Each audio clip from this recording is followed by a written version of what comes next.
Level 1. The Lookout. You are 11 years old and you are standing on a corner 3 streets from your own apartment, and your entire job is to notice things. Nobody has given you a title. Nobody has given you money. An older boy you have known since you were 7 has asked you to stand here and tell him if a particular kind of car comes down the street, and you have said yes because saying yes to him is easier than saying no to him, and because being asked was the first time this week anyone treated you like you were useful for something. The word for what you are is post. A post. A thing that stands still and holds something up. You do not know anything. You are not told anything.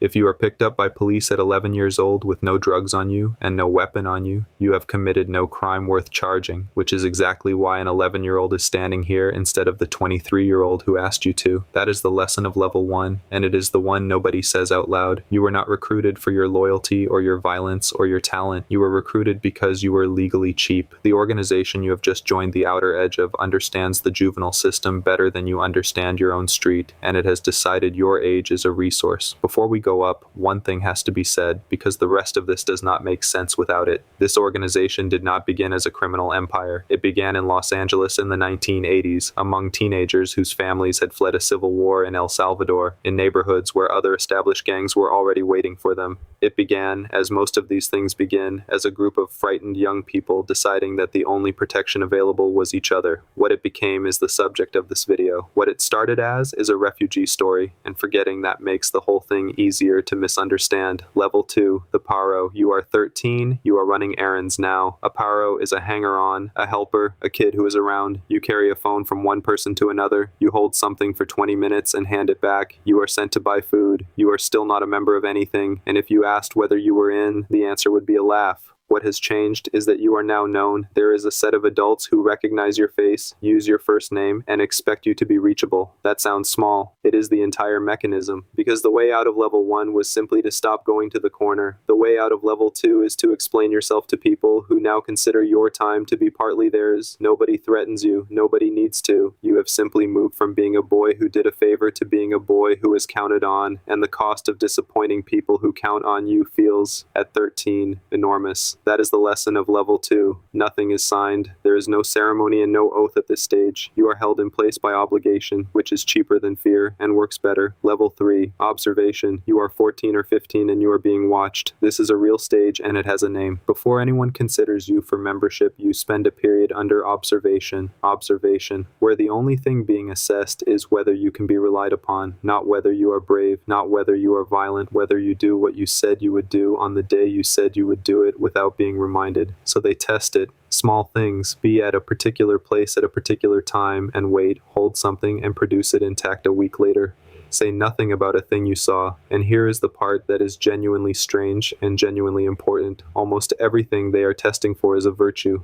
Punctuality, discretion, follow through. Keeping your word to people who are counting on you. That is the lesson of level 3. The organization is not looking for bad people. It is looking for dependable people, because a criminal enterprise needs dependability far more than it needs cruelty, and cruelty is easy to find. The tragedy of this latter is not that it selects for the worst in you, it is that it selects for some of the best in you and points it somewhere terrible. Level 4, the chequeo. You are 15, maybe 16. You are a chequeo now, and this is where the years go. A chequeo is a probationary member, not in, not out. You check for police, which is where the name comes from. You are given real work and real risk, and no protection. If a chequeo is arrested, the clique loses an asset. If a chequeo is killed, the clique loses an asset. You are, in the most literal sense, an asset undergoing evaluation, and it is not a short evaluation. Reporting on the group's own structure describes chequeos as teenagers between 15 and 20 who came up through the lower stages, meaning this stage alone can run for years.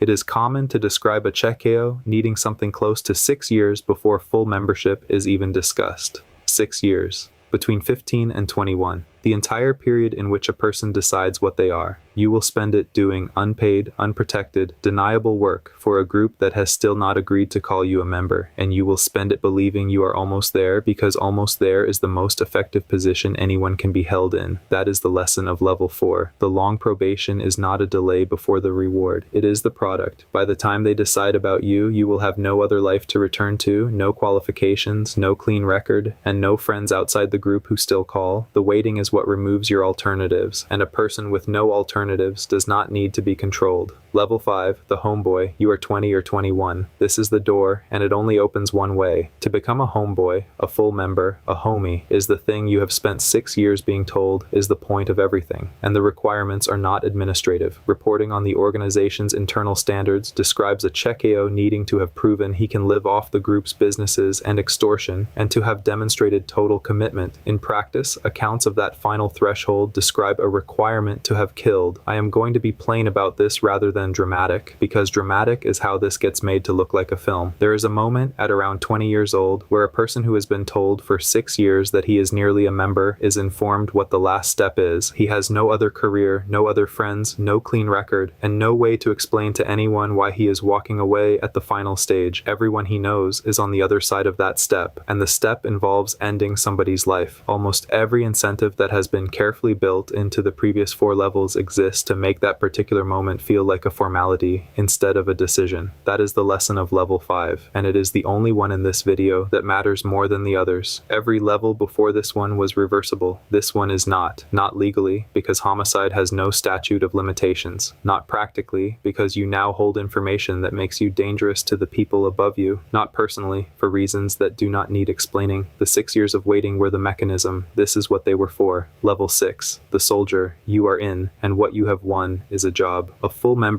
is rank and file. You collect extortion payments from small businesses on a schedule. You handle money, or you handle weapons, or you handle logistics, and which one you handle depends on what your clique needs, rather than what you are good at. The word clique, clica, matters here, because it is the thing you are actually in. This organization is not a pyramid with one man at the top. It is a decentralized federation of neighborhood cliques, each one running its own extortion and its own violence in its own few streets, semi-autonomous, connected upward but not commanded in detail. You did not join a corporation, you joined a franchise, and the franchise is a handful of blocks. The money is worse than you expected. Extortion of small businesses and street-level sales produces an income that would embarrass a supervisor at a supermarket, and it is not really yours. A share moves upward, and there are obligations attached to the rest. That is the lesson of level 6. You are now doing dangerous, criminal, life-shortening work for an income that no legitimate version of your life would have envied. The financial case for this ladder collapses on inspection, and it collapses at the exact moment when you can no longer act on the information. And now the part that these videos usually skip because it does not fit the shape of a ladder. We have spent 6 levels describing this from the inside. As a career,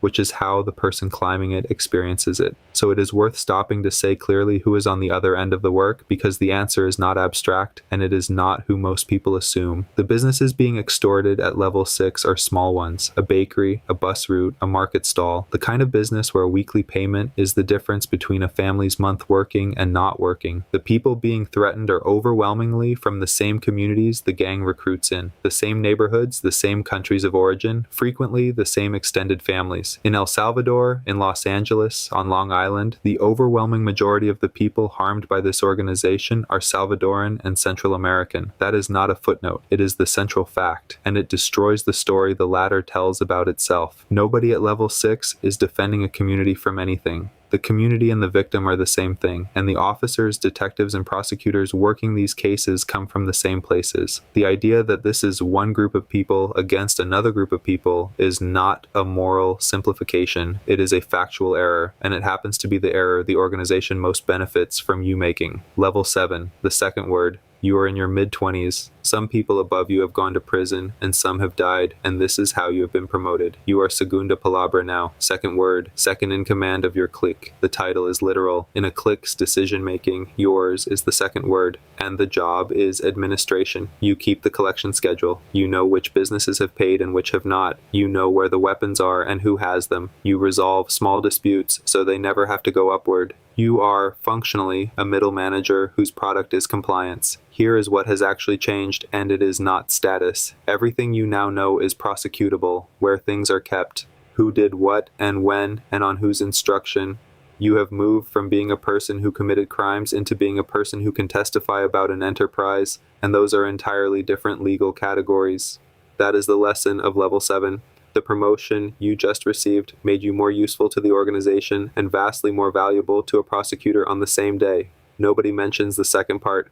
From here upward, every step increases both your authority and the length of the sentence attached to your knowledge. Level 8, the first word. You are running the clique. Primera palabra. First word. Everything on your few streets is yours to decide. Which businesses pay and how much? Who is disciplined and how? Which of the 15-year-olds around you is promising? You are, at last, the person other people wait to hear from. You are also, at last, a name target, because a clique leader is precisely the level at which a federal case becomes worth building. Not the 11-year-old, not the chequeo, you. You are the point where a racketeering prosecution has a defendant worth the expense of years of surveillance, and by the time you notice this, the surveillance has already been running for a while, and this is the level where you learn what the structure was actually for. Those layers below you, poste, paro, chequeo, were not a training program. They were insulation. Every order you give travels down through people who can be arrested instead of you, which is the same reason an 11-year-old was standing on that corner in level 1. You are now on the other end of the mechanism that recruited you, doing to a new child exactly what was done to you, and it will not feel like that from where you are standing. That is the lesson of level 8. You have reached the level where the organization's design becomes visible, and it is visible because you are now the one operating it. Level 9, the programa. You are in your 30s, and you are probably in prison.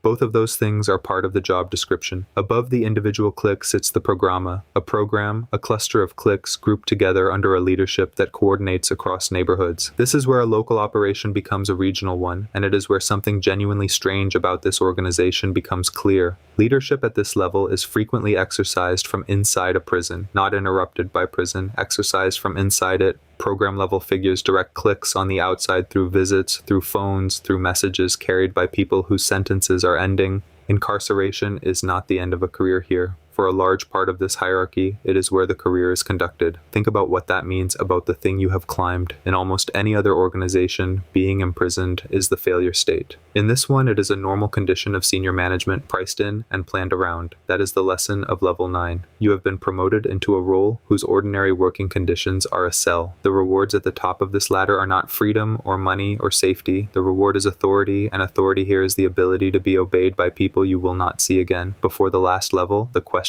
that is always asked, and it deserves a straight answer. What happens if you want to leave? There is no resignation. There is no level you reach where you have served enough time to be released from the obligation, because the obligation was never structured as a term of service. The most common route out that actually exists is cooperation with a prosecutor, which means entering a witness program, which means leaving behind every person you know permanently in exchange for a life under a different name in a place you did not choose. The second route is religion. In parts of Central America, an evangelical conversion has historically been one of the few departures the gang has sometimes recognized, not as a right and not reliably, but as a recognized category. What that tells you is that leaving is not impossible. It is just that the only recognized exits are ones that remove you from ordinary life as thoroughly as membership did. And there is a third thing that has happened to this hierarchy recently, which changes the honest ending of this video. Since 2022, El Salvador has held a state of exception, arresting tens of thousands of people in a mass crackdown on gangs, holding them in enormous purpose-built prisons. Whatever anyone thinks of it, and it is genuinely contested, with serious reporting on people detained without charge,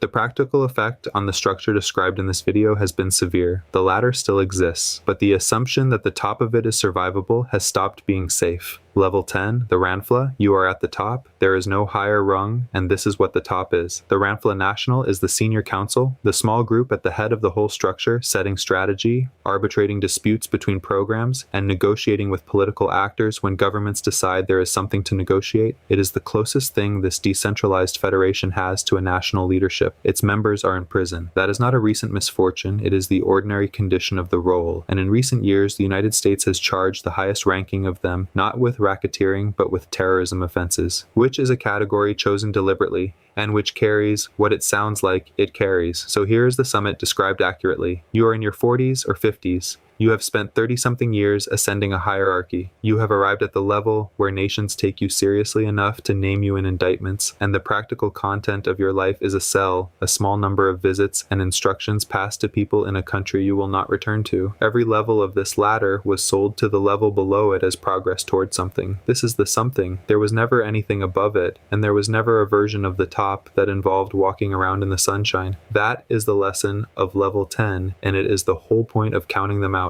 Look back at the 11-year-old on the corner in level 1. He was not standing there because he was dangerous or cruel or born wrong. He was standing there because he was legally cheap, because someone he trusted asked him to, and because being needed felt like being valued. Every step after that was a slightly worse option chosen from a set of options that kept getting smaller, and the shrinking of the set was not an accident. It was the design. The organization did not need him to be evil. It needed him to be dependable, available, and out of alternatives, and it built a 9-stage machine to arrive at the third one. If you want the honest summary of what this ladder offers, it is this. At the bottom, you have no money and no protection. In the middle, you have a criminal record and an income that would embarrass a shift supervisor. At the top, you have a prison cell and a terrorism charge. The ladder is real and it goes up, and every rung of it is worse than the life the person left behind to climb it. If this changed how you think about the word recruitment, share it. Subscribe if you are new here. Every week we take one structure apart from the bottom up and count out what it actually costs to climb.